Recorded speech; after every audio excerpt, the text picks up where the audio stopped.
Hello friends, இன்றைக்கி 30 days weight loss சேலஞ்சோட டே 29. So morning எழுந்திரிச்சு walking exercise எல்லாமே வந்துட்டு முடிச்சாச்சு. ஸோ இன்றைக்கி வெயிட் பார்த்திங்கன்னா 62.20. ஸோ 1 kg கிட்ட வந்து நமக்கு குறைஞ்சிருக்கு. இன்றைக்கி நான் நைட்டு வந்துட்டு ஃபங்க்ஷன் போனதுனால நான் நைட் சாப்பிட்டது எதுவுமே வந்துட்டு போடல. மார்னிங் வந்துட்டு வாட்டர்மெலன் ஜூஸு, அப்புறமா வந்துட்டு சத்து மாவில் செஞ்ச கொலக்கட்டை வந்து எடுத்துக்கிட்டேன். ஸோ நான் தேங்காய் போட்டு சத்து மாவில் கொலக்கட்டை நம்ம சேனலில் வந்து ஷார்ட்ஸில் வந்து சத்து மாவு கொலக்கட்டை போட்டிருக்கேன். ஸோ ரொம்ப டேஸ்டியாக இருக்கும், ட்ரை பண்ணி பாருங்கள். நம்மளோட 30 days வெயிட் லாஸ் சேலஞ்ச் முடிஞ்சாலும் டெய்லி வந்து சிட்டப்ஸ் போடுங்க. சிட்டப்ஸ் போட்டாலே வந்துட்டு வயிறு எல்லாமே குறைஞ்சிரும். வெந்நி குடிங்க, மறக்காமல் மத்தியானம் சாப்பிட்டும் நைட்டு சாப்பிட்டும் வந்துட்டு வெந்நி எடுத்துக்கோங்க.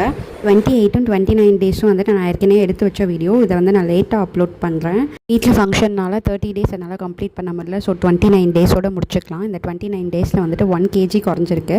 ஆஃப்டர்நூன் வந்து சாதம், முருங்கைக்கீரை, முருங்கைக்காய், கத்திரிக்காய் போட்டு கூட்டு வந்து எடுத்துக்கிட்டேன்.